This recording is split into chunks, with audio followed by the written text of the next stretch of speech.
중국 입장에서는 굉장히 불편하죠. 왜냐하면 사실은 미국을 앞에 놓고는 중국, 러시아, 북한이 연대를 할 수밖에 없잖아요. 그리고 특히 중국과 러시아는 유엔 안보리 상임이사국으로서 항상 둘이서 반대, 가끔은 기권도 하지만 어쨌든 거부권을 행사할 수 있는 중심 국가, 안보리 상임이사국입니다. 그래서 양자 협력은 이렇게 해왔다고 봐야죠.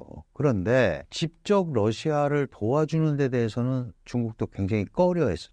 그리고 북한에 대해서도 미국이나 이런 데서는 중국이 북한을 제어할 능력이 있음에도 불구하고 하지 않으니까 북한이 계속 저렇게 제재도 무시하고 계속해서 미사일과 핵을 개발하고 있는 거 아니냐. 이제 이런 중국은 그렇게 얘기해서 그건 오해다. 북한도 주권국이고 우리 말 안 듣는다. 이제 이렇게 넘어간 거예요. 그런데 1대1로 상대할 때 자기가 충분히 갑의 위치에서 속된 말로 움직였었는데 이제 러시아와 북한이 저런 식으로 합쳐버리니까 그리고 나서 중국 보고 손짓하는 거 아니에요?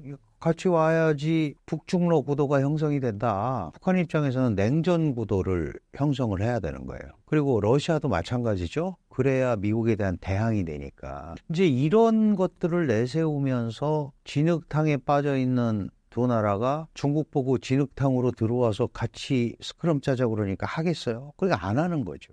그리고 말을 안 들으니까 무슨 문제가 생기냐 하면 이런 겁니다. 특히 이제 한국의 경우를 예를 들어서 설명을 드리면 중국이 북한에 대해서 나름대로 영향력을 행사하고 있다고 알려져 있고 또 은근히 그런 얘기를 하죠. 한반도에 대해서 우리가 건설적 역할을 한다. 그런데 북한을 지금 제어하지 못하고 있는 게 드러났잖아요. 그러면 한국에 대한 영향력도 떨어지는 거예요. 내가 북한을 이렇게 잘한다는 걸 가지고 한반도 남북한의 영향력을 동시에 발휘하려고 해왔고 앞으로도 그럴 생각을 하고 있는데 지금 자기 품 안에서 떠나버린 것처럼 보여지잖아요. 그러면 한국에 대해서 굉장히 난감하죠. 그러니까 당연히 그런 부분을 만회하기 위해서 한국에 대해서 약간 우호적인 제스처를 취할 수밖에 없는 구조. 이런 게 형성이 되는 겁니다. 그 보스토치니 회담이 작년 9월 13일이고 올해 5월에 그 한일중 3국 정상회담이 서울에서 열렸고 그걸 리창 총리가 왔잖아요. 그런 게 일종의 신호탄이거든요. 한국을 조금 더 과거보다는 더